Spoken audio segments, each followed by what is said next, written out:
Brought to you by V-Guard, co-powered by Sensodyne and Vimal. ಬಾಯಲ್ಲಿ ಹೇಳಿ ಕೇಸರಿ. ಇನ್ನು ರಾಜ್ಯದಲ್ಲಿ ಲೋಕಸಭಾ ಚುನಾವಣೆಯ ಎರಡನೇ ಹಂತದ ಮತ ಯುದ್ಧಕ್ಕಾಗಿ ಘಟಾನುಘಟಿ ನಾಯಕರು ಕಣಕ್ಕಿಳಿದಿದ್ದಾರೆ. ಪ್ರಧಾನಿ ನರೇಂದ್ರ ಮೋದಿ ಒಂದೇ ದಿನ 4 ಸಮಾವೇಶಗಳಲ್ಲಿ ಭಾಗಿಯಾಗಿ ಮತಯಾಚಿಸಿದ್ದಾರೆ. ತಮ್ಮ ಭಾಷಣದುದ್ದಕ್ಕೂ ರಾಜ್ಯ ಕಾಂಗ್ರೆಸ್ ಹಾಗೆ ರಾಹುಲ್ ಗಾಂಧಿ ಮೇಲೆ ಮಾತಿನ ಪ್ರಹಾರ ನಡೆಸಿದ್ದಾರೆ. ಮೋದಿ ಆರೋಪಕ್ಕೆ ಸಿಎಂ ಸಿದ್ದರಾಮಯ್ಯ ಕೂಡ ತಿರುಗೇಟು ಕೊಡೋ ಪ್ರಯತ್ನ ಪಟ್ಟಿದ್ದಾರೆ.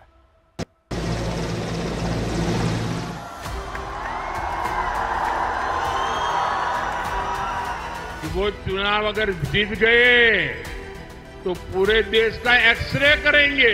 ಈ ದೇಶದ ಪ್ರಧಾನಮಂತ್ರಿಗಳು ಇಂಥ ವಿಚಾರಗಳನ್ನು ಪ್ರಸ್ತಾಪ ಮಾಡ್ತಾರಲ್ಲ. छत्रपति शिवाजी महाराज, चित्तूर की रानी चिन्नम्मा जैसे महान व्यक्तित्व का अपमान किया है. ಇದು ಅತ್ಯಂತ ಕೆಟ್ಟ ಸುಳ್ಳು ಅಲ್ಲ. 4 ಸಮಾವೇಶ 8 ಲೋಕಸಭಾ ಕ್ಷೇತ್ರಗಳ ಟಾರ್ಗೆಟ್. ಕರ್ನಾಟಕದಲ್ಲಿ ಪ್ರಧಾನಿ ಮೋದಿ ಭರ್ಜರಿ ಮತಬೇಟೆ.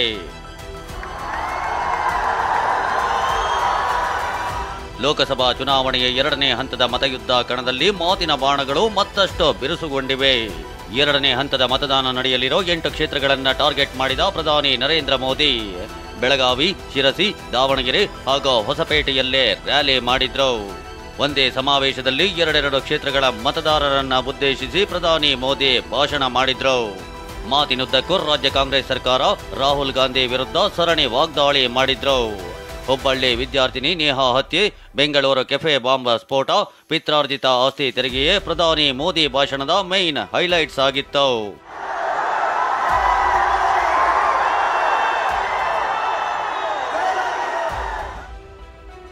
ಇಂದು ಬೆಳಗ್ಗೆ ಬೆಳಗಾವಿಯಲ್ಲಿ ಮತಬೇಟೆ ಆರಂಭಿಸಿದ ಪ್ರಧಾನಿ ಮೋದಿ ಕಾಂಗ್ರೆಸ್ನ ತುಷ್ಟೀಕರಣದಿಂದಾಗಿ ಕೆಫೆ ಬಾಂಬ್ ಸ್ಫೋಟವನ್ನ ಸಿಲಿಂಡರ್ ಸ್ಫೋಟ ಅಂದಿದ್ದಾರೆ.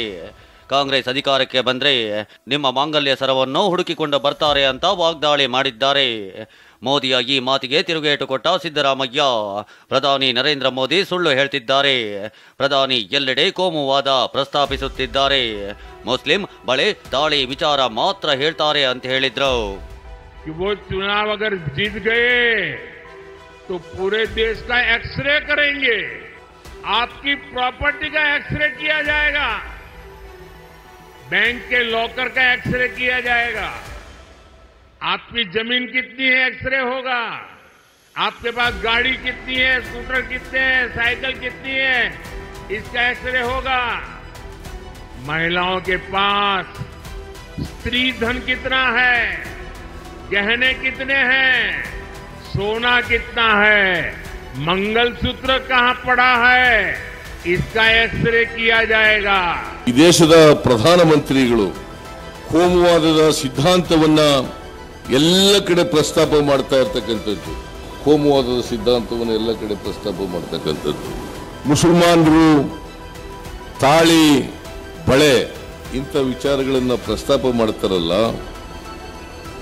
ಇವರು ಪ್ರಧಾನಮಂತ್ರಿ ಸ್ಥಾನಕ್ಕೆ ಅಗೌರವವನ್ನು ತರ್ತಾ ಇದ್ದಾರೆ ಅಂತಕ್ಕಂಥದ್ದನ್ನ ತಿಳ್ಕೋಬೇಕಾಗ್ತದೆ. ಇದೇ ವೇಳೆ ಬೆಳಗಾವಿಯಲ್ಲಿ ನಮ್ಮ ದೇಶದ ರಾಜ ಮಹಾರಾಜರನ್ನ ಕಾಂಗ್ರೆಸ್ ನಾಯಕರು ಅವಮಾನಿಸಿದ್ದಾರೆ. ಈ ಮೂಲಕ ಛತ್ರಪತಿ ಶಿವಾಜಿ ಹಾಗೂ ಕಿತ್ತೂರು ರಾಣಿ ಚೆನ್ನಮ್ಮಗೆ ಅವಮಾನಿಸಿದ್ದಾರೆ ಅಂತ ರಾಹುಲ್ ಗಾಂಧಿ ವಿರುದ್ಧ ಮೋದಿ ಪರೋಕ್ಷ ವಾಗ್ದಾಳಿ ಮಾಡಿದ್ರು.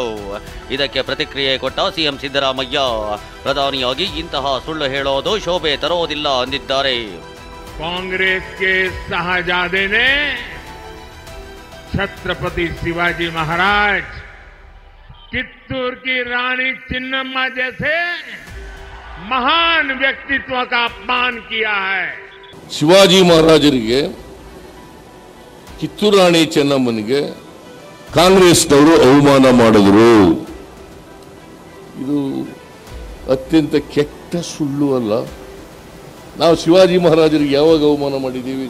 ಯಾವತ್ತೂ ಮಾಡಿಲ್ಲ. ಕಿತ್ತೂರು ರಾಣಿ ಚೆನ್ನಮ್ಮನಿಗೆ ಯಾವಾಗ ಅವಮಾನ ಮಾಡಿದ್ದೀವಿ? ಯಾವತ್ತೂ ಮಾಡಿಲ್ಲ. ಈ ಸುಳ್ಳುಗಳು ಹೇಳಬಹುದಾ ಇವರು? ಶಿರಸಿಯಲ್ಲಿ ಉತ್ತರ ಕನ್ನಡ ಮತ್ತು ಧಾರವಾಡ ಕ್ಷೇತ್ರಗಳ ಕ್ಯಾಂಪೇನ್ ಮಾಡಿದ ಪ್ರಧಾನಿ ಮೋದಿ ರಾಮ ಮಂದಿರ ವಿಚಾರ ಪ್ರಸ್ತಾಪಿಸುತ್ತಾ ಇಲ್ಲೋ ಕಾಂಗ್ರೆಸ್ ವಿರುದ್ಧ ಮಾತಿನ ಬಾಣ ಪ್ರಯೋಗಿಸಿದ್ದಾರೆ. ಇದೇ ವೇಳೆ ಮಾತನಾಡಿದ ಕೇಂದ್ರ ಸಚಿವ ಪ್ರಹ್ಲಾದ್ ಜೋಶಿ ರಾಜ್ಯದಲ್ಲಿ ನಾಚಿಕೆಗೇಡಿನ ಸರ್ಕಾರವಿದೆ ಅಂತ ವಾಗ್ದಾಳಿ ಮಾಡಿದ್ದಾರೆ. ಕಾಂಗ್ರೆಸ್ ಸರ್ಕಾರ ಕರ್ನಾಟಕ ರಾಜ್ಯದಲ್ಲಿ ಬಂದ ನಂತರ ಯಾವ ರೀತಿ ನಡೀತಾ ಇದೆ ಅನ್ನೋದನ್ನ ತಾವು ನೋಡಿದ್ದೀರಿ. ಮೊದಲನೇದಾಗಿ ನಮ್ಮ ವಿಧಾನಸೌಧದಲ್ಲಿ ಪಾಕಿಸ್ತಾನ್ ಜಿಂದಾಬಾದ್ ಅನ್ನುವಂತಹ ಘೋಷಣೆಯನ್ನು ಮಾಡಿದ್ರೆ ಅರೆಸ್ಟ್ ಮಾಡಲಿಕ್ಕೆ 8 ದಿವಸ ತೆಗೆದುಕೊಂಡಂತ ಒಂದು ನಾಚಿಕೆಗೇಡಿ ಸರ್ಕಾರ ಇಲ್ಲಿ ಕೂತಿದೆ ಸ್ನೇಹಿತರೆ. ಇನ್ನು ಭಾಷಣ ಮಾಡಿದ ಪ್ರಧಾನಿ ಮೋದಿ ಕಾಲೇಜು ಆವರಣದಲ್ಲೇ ವಿದ್ಯಾರ್ಥಿನಿ ನೇಹಾ ಹತ್ಯೆ ಮಾಡಲಾಗಿದೆ ಅಂತ ಸರ್ಕಾರದ ವಿರುದ್ಧ ಕಿಡಿಕಾರಿದ್ದಾರೆ. हुबली में कुछ दिन पहले हमारी एक बेटी के साथ जो हुआ उसे देखकर पूरा देश चिंतित है. हर मां बाप को कर्नाटका में अपनी बेटी की चिंता सता रही है. किसके कारण? कांग्रेस के पाप के कारण. ಪ್ರಧಾನಿ ನರೇಂದ್ರ ಮೋದಿ ಮಾತಿಗೆ ಸಿಎಂ ಸಿದ್ದರಾಮಯ್ಯ ಮಾಧ್ಯಮ ಪ್ರಕಟಣೆ ಹೊರಡಿಸಿದ್ದಾರೆ. ಆಗಮಿಸಲಿರುವ ಸುಳ್ಳಿನ ಸರದಾರರಾದ ಸನ್ಮಾನ್ಯ ನರೇಂದ್ರ ಮೋದಿ ಅವರಿಗೆ ಸ್ವಾಗತ ಅಂತ ಹೇಳಿದ್ದಾರೆ.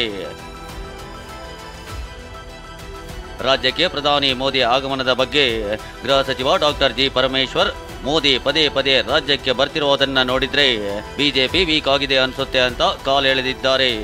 ಲೋಕಸಭಾ ಚುನಾವಣೆಯ 2ನೇ ಹಂತದ ಮತದಾನ ಮೇ 7ರಂದು ನಡೆಯಲಿದೆ.